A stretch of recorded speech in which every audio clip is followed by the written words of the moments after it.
말씀 보도록 하겠습니다. 신약성경 58페이지입니다. 마가복음 4장 26절부터 41절입니다. 마가복음 4장 신약성경 58페이지입니다. 마가복음 4장 26절부터 41절까지입니다. 제가 읽도록 하겠습니다. 또 가라사대 하나님의 나라는 사람이 씨를 땅에 뿌림과 같으니 저가 밤에 자고 깨고 하는 중에 씨가 나서 자라되 그 어떻게 된 것을 알지 못하느니라. 땅이 스스로 열매를 맺되 처음에는 싹이요 다음에는 이삭이요 그 다음에는 이삭의 충실한 곡식이라. 열매가 익으면 곧 낫을 대나니 이는 추수 때가 이르렀음이니라. 또 가라사대 우리가 하나님의 나라를 어떻게 비하며 또 무슨 비유로 나타낼꼬. 겨자씨 한 알과 같으니 땅에 섬길 때에는 땅 위의 모든 씨보다 작을 것이로되 심긴 후에는 자라서 모든 나물보다 커지며 큰 가지를 내니 공중의 새들이 그 그늘에 깃들일 만큼 되느니라. 예수께서 이러한 많은 비유로 저에게 알아들을 수 있는 대로 말씀을 가르치시되 비유가 아니면 말씀하지 아니하시고 다만 혼자 계실 때에 그 제자들에게 모든 것을 해석하시니라. 그날 저물 때에 제자들에게 이르시되 우리가 저편으로 건너가자 하시니 저희가 무리를 떠나 예수를 배에 계신 그대로 모시고 가매 다른 배들도 함께 하더니 큰 광풍이 일어나며 물결이 부딪혀 배에 들어와 배에 가득하게 되었더라. 예수께서는 고물에서 베개를 베시고 주무시더니 제자들이 깨우며 가로되 선생님이여 우리가 죽게 된 것을 돌아보지 아니하시나이까 하니 예수께서 깨어 바람을 꾸짖으시며 바다더러 이르시되 잠잠하라 고요하라 하시니 바람이 그치고 아주 잔잔해지더라. 이에 제자들에게 이르시되 어찌하여 이렇게 무서워하느냐 너희가 어찌 믿음이 없느냐 하시니 저희가 심히 두려워하여 서로 말하되 저가 누기에 바람과 바다라도 순종하는고 하였더라. 아멘. 오늘 본문의 말씀을 중심으로 믿음의 세계라는 제목으로 은혜를 나누고자 합니다. 믿음은 히브리서 11장에 잘 나와 있습니다. 우리가 잘 암송하고 외우고 있는 말씀처럼 히브리서 11장 믿음장이고 거기에는 믿음은 바라는 것들의 실상이요 보이지 않는 것들의 증거니 선진들이 이로써 증거를 얻었느니라 라고 정의하고 있습니다. 믿음을 조금 더 쉽게 얘기하면 그냥 우리가 뭘 믿는 겁니다. 예를 들면 저도 부모님을 믿거든요. 부모님 믿으시죠, 다들?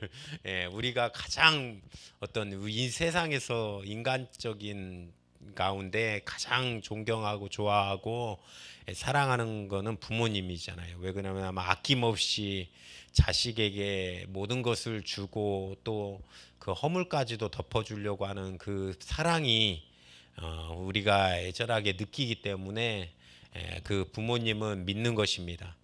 또 못 믿는 것이 뭐가 있을까요? 요즘은 저는 기상청을 잘 못 믿습니다. 이상하게 기상청이 안 믿어. 기상청 체육대회 할 때 비가 왔다는 얘기가 있어요. 가지고 요즘은 뭐 기상청보다 내 무릎을 더 믿는다 이런 사람들도 있고 막 저는 할머니가 맨날 비 온다고 비 왔거든요, 진짜. 그래서 기상청보다 더 잘 맞추는 월요일도 눈 온다고 하더니 눈 안 와서 다행인데 이런 건 못 맞춰도 좀 좋은데 이상하게 이 기상청은 잘 못 믿겠습니다. 아무튼 이 믿음이라는 거는 어떤 것을 믿는 것입니다. 근데 인간에게 미래를 아는 능력이 있다 그러면 요즘 뭐 인생 2회차다 이런 환타지적인 얘기들이 참 소설이나 얘기들이 참 많은데 미래를 알 수 있다라고 하면 어떨까요? 그러면 우리는 좋은 돈을 버는데 많이 투자할 것입니까? 예를 들면 뭐 주식을 산다든가 오를 만한 땅을 산다든가 또 뭘 쉽게 말하면 쉽게 돈 벌려면 복권을 산다든가 그럴 것 같습니다. 그런데 그래서 인간이 미래를 아는 것은 공정하지 않다라는 것입니다. 미래는 학생들이 정답을 알고 시험 보는 것과 같이 그래서 다 모르는 것입니다. 인간은 아무도 미래를 모르는 상태에서 살아간 적이 없는 상태에서 살아가게 되는 것입니다. 그래서 우리 인간에게 중요한 것 중에 하나가 믿음입니다. 왜 그러냐면 이 믿음은 미래를 알지 못하지만 불확실성을 이기고 장애를 이기고 우리가 그것을 바라볼 수 있는 그것을 원하는 목적을 달성할 수 있는 그런 우리에게 믿음이 된다라는 것입니다.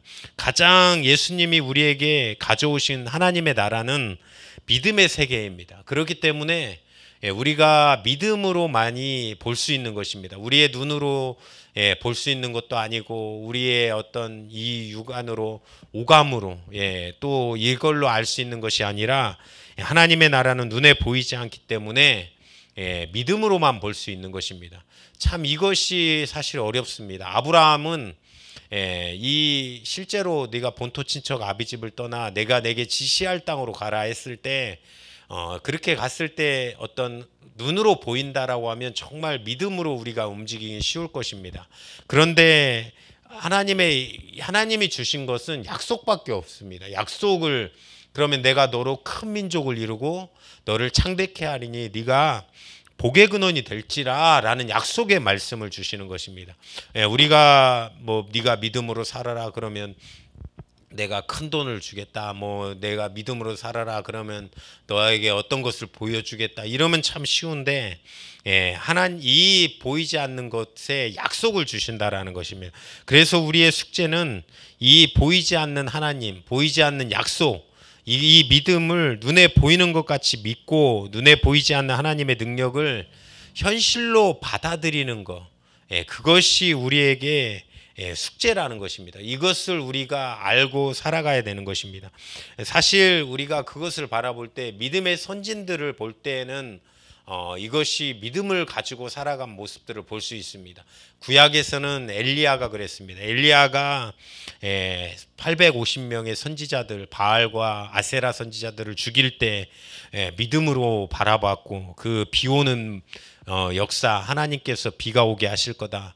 그 초자연적인 역사도 다 믿음으로 바라봤습니다. 신약에 와서는 어떨까요? 베드로와 요한이 기도하고 나와서 이 사도행전 보니까 그 안진뱅이 내가 은과 금은 내게 없거니와 나사렛 예수의 이름으로 명하노니 일어나 걸으라 이런 믿음으로 말미암아 능력을 현실로 나타내는 역사가 있었습니다. 그런데 가장 큰 것은 예수님이 그 능력을 이루셨다는 것입니다. 예수님은 이적과 능력으로 이 세상에 가진 것이 아니라 사역을 담당했습니다. 병을 고치고 심지어는 죽은 사람도 고치는 역사도 있었다라는 것입니다. 그래서 우리가 눈에 보이는 세계가 전부라는 것을 보는 것이 아니라 멀리 보고 믿음으로 보는 성도님들 되시기를 간절히 축원합니다. 세상에서도 멀리 보는 것이 굉장히 중요합니다. 제가 이제 한동안 시계를 좋아해 가지고 시계 지금도 잘 안 차고 다니는데 무거워서 시계를 한번 나름 연구를 해본 적이 있어요. 근데 시계의 역사를 보니까 우리 전 세계적으로 유명한 게 스위스 시계더라고요. 스위스 다 우리가 알고 있는 뭐 롤렉스라든지 오메가 잘 아시죠? 롤렉스 시계 유명했잖아요. 근데 그게 다 스위스에서 만들었더라고요. 근데 이 스위스가 이 태엽으로 이 수동 시계입니다. 수동으로 태엽으로 돌려서 가게 만드는 이 시계들인데 어떤 일본 사람이 개발을 했어요. 아주 스위스 사람이 이 디지털 요즘 말하는 전자시계를 개발을 한 거예요. 그래서 이 태엽 시계는 아무리 잘 만들어도 1년에 3초나 5초 뭐 이 정도는 틀어지거든요. 근데 이 전자시계는 어떻습니까? 1년 가야 1초도 안 바뀌고 돌아가는 그런 거를 개발을 했어요. 근데 스위스 사람들이 누가 이거를 사 하면서 아무도 안 샀습니다. 그래가지고 이 사람이 어디다 팔았냐면 그 일본에다 갈아서 파는 거예요. 그래가지고 일본이 세이코 우리가 아는 뭐 시티즌 유명한 브랜드는 잘 모르면 카시오 예, 카시오는 아실 것 같아요. 그래가지고 일본이 시계를 만들면서 스위스 시계가 망할 뻔까지 갔습니다. 그런데 일본 사람들이 또 시계를 굉장히 좋아해요. 그래서 다시 스위스 시계 한 4-5개씩 갖고 있더라고요. 집집마다. 그래서 이 사람들이 다시 명품 시계들을 사줘가지고 스위스 시계가 일어났는데 이만큼 미래를 모르고 가는 거. 얼마 전까지만 해도 핸드폰은 핀란드라는 나라의 노키아가 전 시계의 70%를 장악하고 있었습니다. 이 70%를 장악하고 있었는데 갑자기 이렇게 스마트폰이 나왔어요. 애플이. 그러면서 처음에 기억이 나요. 삼성만 주구장창 따라갔습니다. 처음에 갤럭시 S1 제가 2부터 쓰기 시작했는데 1은 스마트폰도 안 같았어요. 2는 스마트폰 조금 비슷했습니다. 기억하십니까? 근데 그러면서 이제 열심히 따라가면서 지금은 삼성하고 애플하고 거의 양분하지 않습니까? 거의 삼성이 더 앞서는 것 같은데 이만큼 이 기업들 왜 갑자기 목사님 세대 갑자기 시계하고 뭐 핸드폰 얘기하냐? 근데 이만큼 멀리 보는 것이 굉장히 중요하다라는 것입니다. 나라도 마찬가지예요. 사실 경제적으로 어려운 나라가 아이슬란드, 지금 두바이, 몽골입니다. 이 세 가지 다 원인이 있어요. 세 나라 다. 아이슬란드는 원래 이 물고기 잡아서 파는 나라였어요. 저쪽에 그 북 유럽에. 근데 경제를 갑자기 금융을 하기 시작해가지고 막 돈을 들여와서 호텔을 짓고 관광을 하고 막 짓기 시작했어요. 그러고 나서 갑자기 이자가 금융을 감당을 못하니까 4만 불까지 올라갔던 나라입니다. 이 없는 나라, 물고기 잡았던 나라에서 4만 불 올라가다가 갑자기 외국 이자로 빚으로 흥청망청하다가 갑자기 무너진 나라가 되어버렸습니다. 그래서 앞으로 물고기 한 500년은 잡아 팔아야 빚을 갚는다라고 하더라고요. 근데 그래서 몽골은 그래요. 몽골이라는 나라 갔다 왔으니까 몽골도 이 돈 금융 아무튼 그 금융들이 되게 무서운 게 이 나라는 원래 염소하고 양을 키웠습니다. 근데 양의 비율이 높았어요. 근데 양이 이제 염소가 돈이 비싸요. 그러니까 염소를 돈을 빌려주니까 사기 시작했습니다. 그런데 이 유목민족들이 왜 이동하냐면 풀을 뜯어먹으면 풀이 다 떨어지면 이쪽으로 가서 또 뜯어먹게 하고 그럼 이쪽이 자랄 거 아닙니까? 자라는 동안에 돌아다니거든요. 돌아다니는데 그 양은 그것만 먹어요. 잎사귀만 먹는데 이 염소는 뿌리까지 먹습니다. 그래가지고 뿌리까지 다 먹어가지고 지금 몽골도 이것 때문에 이만큼 이 금융으로 갑자기 이 앞에를 못 보고 멀리 보지 못하는 나라들이 이렇게 위험하고 어렵다라는 것입니다. 사실 믿는다는 거는 하나님과 하나님의 말씀을 믿는다라는 거는 어떤 결과가 이루어집니까? 26절부터 28절에 오늘 본문으로 가서 보면 본문에서는 식물이 자라는 것으로 그것을 설명하고 있습니다. 식물이 자란다라는 부분으로 설명을 하는데 믿는다라는 것은 어떤 결과로 보여지냐? 이것은 이것과 같습니다. 식물에 대해서 표현을 하는데 우리가 식물이 커가면 이게 보입니까? 제가 어렸을 때 참 궁금했던 거는 콩나물이 자라는 것이 참 궁금했어요. 어머니들이 이제 콩나물콩을 사잖아요. 집에서 콩나물국 끓여주거나 콩나물 이렇게 해주면 얼마나 맛있습니까? 무쳐주시면. 근데 이 콩나물콩을 사와가지고 그냥 물만 뿌려요. 근데 콩나물이 자라요. 저는 어렸을 때 굉장히 신기했어요. 왜 물만 뿌리는데 이제 어느 순간에 자라 있습니다. 여기서는 어떻게 설명하냐면 식물이 자라는 것을 보신 분이 있습니까? 식물이 자라는 것은 너무나도 천천히 이루어져서 거의 보이지 않는다라는 거예요. 그런데 시간이 흐르면 자라 있다라는 것입니다. 눈으로 변화는 못 느끼지만 우리 식물이 자란 다음에는 알 수 있듯이 우리의 믿음이 자라는 것이 식물이 자라는 것과 같은 과정을 거친다라고 이렇게 오늘 본문은 얘기하는 것입니다. 우리는 사실 이 과정을 보지 못하기 때문에 우리가 모르는 사이에 이루어지기 때문에 잘 모릅니다. 그런데 결과는 분명히 나타난다라는 것입니다. 이 믿음의 능력은 이 세상과 떨어져 있지 않습니다. 사실 이 세상 속에서도 일어난다라는 것입니다. 겨자씨로 비유하는데 겨자씨는 식물 중에 가장 작은 씨를 얘기합니다. 그런데 이 씨가 어느 식물보다 빨리 자라납니다. 얼마나 빨리 자라냐면 1년 생 가운데 거의 나무만큼 자랄 정도의 이게 겨자씨 나무거든요. 예, 그러니까 하나님의 나라는 작게 시작하지만 이 급성장하는 역사가 보이지 않는 하나님의 세계 가운데 있다라는 것입니다. 사실 이거는 전제가 있어요. 이 죄가 간영한 세상 가운데 이 문제가 일어나고 어떤 뭐 재앙, 질병이 일어나고 어떠한 어떤 부분들이 막 일어나지 않습니까? 우리가 살아가는 이 세상 가운데 이것이 그냥 일어나지 않는다라는 거예요. 이 사실이 이 믿음으로 말미암아 바라볼 때 믿음의 눈으로 바라보면 죄 가운데 범죄했을 때 이것들이 크게 일어난다라는 것입니다. 중국을 보십시오. 중국이 시진핑이 이 선교사들을 탄압하기 시작했어요. 종교를 없애기 시작했습니다. 자기 혼자의 어떤 독재 유일신 사상으로. 그러면서 코로나가 터졌어요. 그리고 우리나라에 들어왔습니다. 우리나라는 어떻습니까? 가장 크게 솔직히 우리 기독교 중에 잘된 거는 신천지가 드러났다는 거예요. 신천지가 그동안에 엄청나게 교회를 장악하고 이 신천지의 무서움과 사람들이 몰랐는데 이것이 이렇게 나타나게 된다는 것입니다. 그런 부분에서 이 부분이 하나님의 역사로 죄가 간영했을 때 질병이 일어난다라는 것입니다.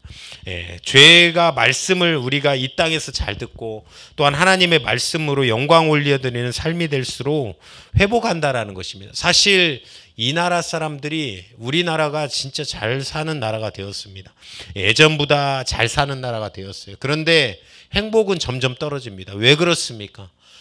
먹을 거는 예전보다 많아졌어요. 예전에는 우리 부모님 세대를 참 존경하는데 보릿고개를 거쳐왔고 또 저희 아버지가 월남 파병 이렇게 보내는, 그래서 저희 아버지 세대들은 월남 파병도 다 갔다 오셨더라고요. 어렸을 때는 6.25 겪었지, 더 어렸을 때는 일제시대 겪었지, 거기다 월남 파병 갔다 왔지, 청년 때는. 그러면서 이 나라를 일으켰는데 그때보다 훨씬 잘 사는 나라가 되었음에도 불구하고 행복은 더 떨어지고 있습니다. 왜 그러냐면 죄가 더 우리 가운데 많아졌고 그때보다 더 이 어떤 믿음이 더 없어진 부분들, 이것 때문에 이렇게 떨어진다라는 것입니다. 사실 이 믿음은 우리의 현실 속에서 또한 나타나야 된다라는 것입니다. 또한 35절부터 37절에 보니까 오늘 본문의 마지막 절에 이 믿음이 없느냐 제자들에게 얘기하신 말씀이 있습니다. 갈릴리의 호수에 이렇게 배를 타고 가는데 물결과 광풍이 몰아칩니다. 호수라고 얘기하니까 우리나라의 호수를 많이 생각하시는데 그 엄청난 이 갈릴리 호수는 굉장히 큰 호수입니다. 그래서 사실 광풍과 물결이 치면 배를 침몰시킬 만한 이런 풍랑이 일어납니다. 처음에는 자기 힘으로 막 이거를 살아보려고 막 어부니까 배를 막 움직여 보려고 합니다. 그런데 안 되니까 예수님이 누구인가를 생각합니다. 누구인가를 생각하고 예수님을 잔잔하라 하시는 예수님을 붙드는 것, 이것이 믿음이라는 것입니다. 그러면서 40절에 왜 믿음이 없느냐, 주님과 함께 계시는데 왜 두려워하고 무서워하느냐, 이것이 믿음 없음이라는 것입니다. 믿음이 자라면 어떤 고난과 어떤 환난 가운데서도 폭풍우 가운데서도 바람이 몰아쳐도 주님이 함께 하심으로 흔들리지 않는 사람이 될 수 있습니다.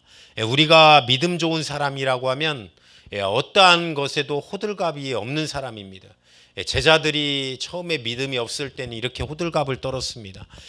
막 광풍이 불고 막 파도가 치고 막 그럴 때마다 무서워하고 두려워하고 이랬습니다.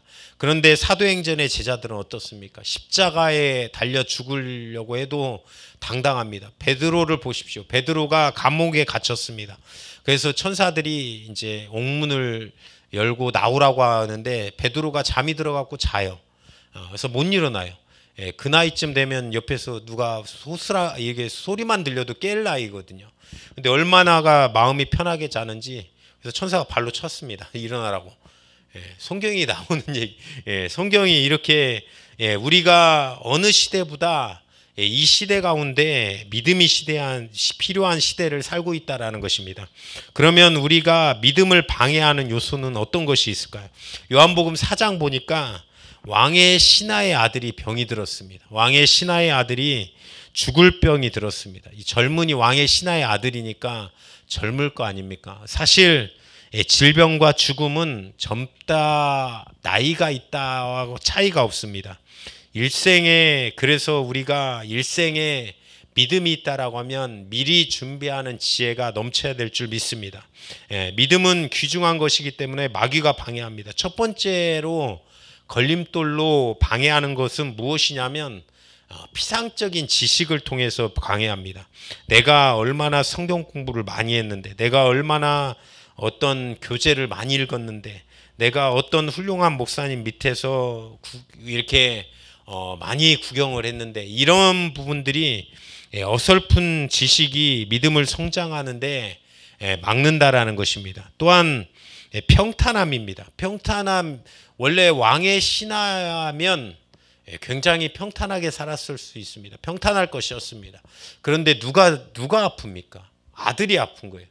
아들이 아픈데 평탄할 수 있습니까? 왕의 신하의 아들이면 돈도 많고 또 엄청나게 많은 부유, 많은 것들을 가지고 있었을 것입니다. 그런데 환난과 어려움이 닥쳐오게 되는 것입니다. 사실 이것은 우리가 환난과 어려움은 우리의 믿음을 성장시킬 수 있습니다. 요즘 젊은이들이 왜 점점 나약해집니까? 어려움, 예전보다 집도 좋아지고, 근데 어려움을 못 겪고 산 거예요. 어려움을 못 겪고 살다 보니까 점점 더 나약해지는 것입니다. 사실 남자들이 군대 가서 어려움을 좀 겪어봐요. 집에서 다 해줬던, 그래서 이 가장 힘들었던 시기이기 때문에 맨날 군대 얘기하는 이유가 그것 때문에 많이들 추억이 있기 때문에 얘기하는 것입니다. 미국의 인디안들은, 아메리칸의 인디안들은 원래 투사였고 전사였습니다. 그들은 막 활 가지고 다니고 막 사냥하고 다니고 칼 가지고 창 가지고 막 싸우는, 근데 미국의 인디안 보호구역을 만들고 보조금을 정부에서 주기 시작했습니다. 완전히 요즘은 배부른 오합지졸이 되었습니다. 사냥은 필요 없는 세상이 되고 어차피 먹고 사니까. 사실 처음에 미국은 침례교가 가장 큽니다. 침례교가 1990년도까지 우리나라 이 경제를 모르고 침례교만 유일하게 이 침례교단만 지원을 했어요. 1990년도까지 지원했어요. 그러다 보니까 제일 성장해야 될 교단 아닙니까? 지원이 그렇게 평생 했으니까. 저 침례교 총회 건물, 땅, 다 그쪽에서 주고 간 거예요. 미국에서 사서. 그런데도 가장 지금 뒤처진 교단이 된 이유가 너무 이렇게 고난이 없이 크는 거는 성장에 유익이 없다라는 것입니다. 고난은 성도에게 유익을 줍니다. 강하게 키울 수 있다라는 것입니다. 왕의 신하의 아들이 아프다 보니까 이 왕의 신하가 애절함이 생긴 거예요. 간절함이 생긴 것입니다. 왜 아무리 높은 지위를 가졌어도 아들이 죽게 생겼는데 간절함이 없을 수 있습니까? 이 간절함이 점점 더 심해지는 거예요. 사실 나이가 드시면 드실수록 우리 자녀들에 대한 생각이 더 많아지시는 것 같더라고요. 저희 부모님도 항상 갈 때마다 감사한 마음이 드는 거는 참 잘해주세요. 그런데 저희 아버지가 예전에 아버지 돈을 모으시더라고요. 그래서 왜 모으세요? 그랬더니 나빈이 대학교 등록금 준다고 그래가지고, 요즘은 등록금 필요 없는 시대입니다. 요즘은 나라에서 빚으로라도 다 돼서 할 수 있고 공부만 할 수 있다라고 하면 아버지 그냥 편하게 쓰세요. 이런 얘기 한 적이 있는데, 사실 아들이 죽게 되었는데 이 아버지가 어떤 것이 그 사람을 막겠습니까? 지체 높은 아버지라도 체면과 이신을 다 버리고 예수님께 매달리는 것입니다. 왜 고난이 오고 절박함이 있습니까? 우리가 이것을 잘 이기면 믿음이 더욱 견고해지기 때문에 그렇습니다. 제가 병원에 이렇게 전도하러 가거나 복음 전하러 가거나 예배하러 가면 그 중병 걸리신 분들은 옆에 와서 믿음이 없어도 같이 예배할 때도 있습니다. 옆에서 믿는 사람이면 같이 예배해도 되냐고 물어보시는 분들도 있어요. 그리고 또 어떤 분들은 옆에서 아멘 아멘 하고 계세요. 그래서 교회 다니세요? 그랬더니 안 다닌대요. 그래도 아멘 아멘 하시는 거예요. 절박하기 때문에 그렇습니다. 그런데 어설프게 아픈 사람들, 병원에서도 강팍한 사람이 있습니다. 맹장 수술하고 누워있는 사람, 체해가지고 죽을 병이 아닌 사람들, 살만하니까 강팍해가지고 고스톱 치고 계십니다. 고스톱 치고 계시던가 옆에서 예배하면 관심도 없습니다. 사실 이 고난이 우리를 성장시킵니다. 아멘이십니까? 다윗이 시편 가운데 왕궁에서 쓴 시가 없어요. 거의 다 광야에서 다 썼어요.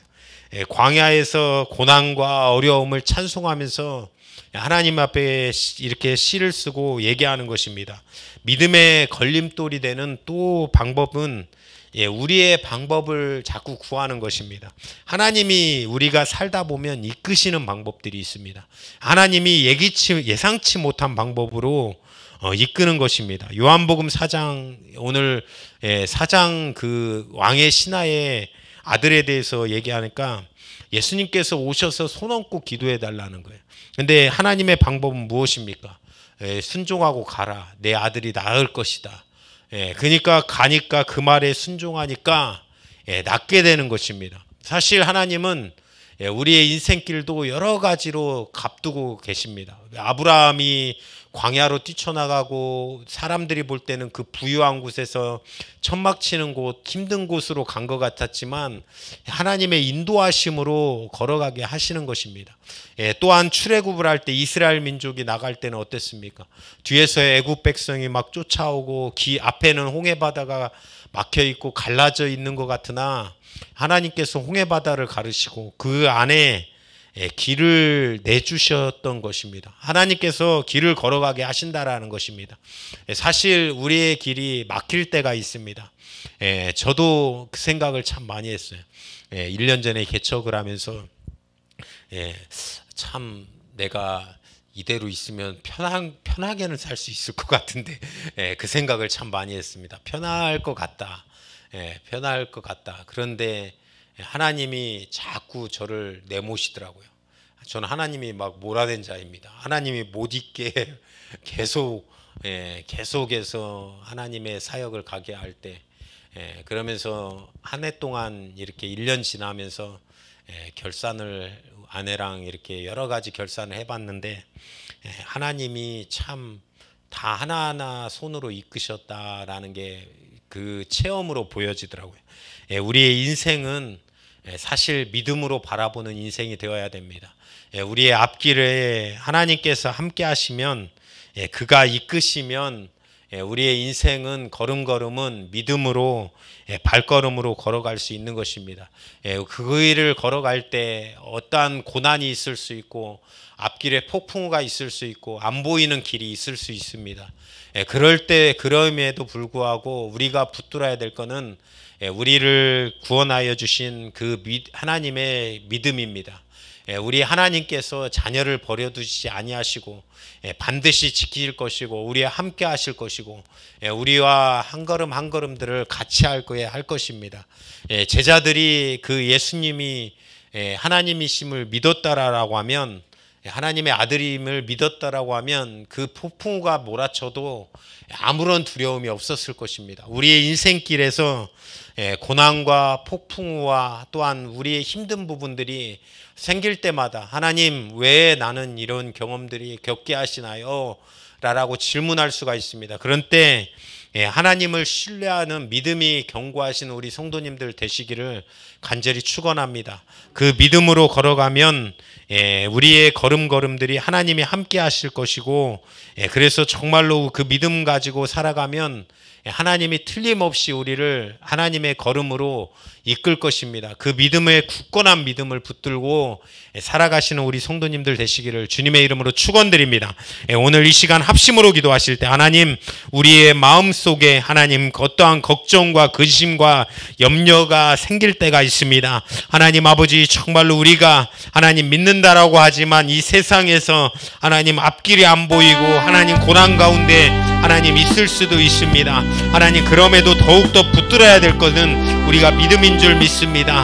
하나님, 우리와 함께 하시고 우리와 모든 길을 함께 하시는 우리 주님, 그 주님을 붙들고 살아가는 우리 모든 성도님들 다 될 수 있도록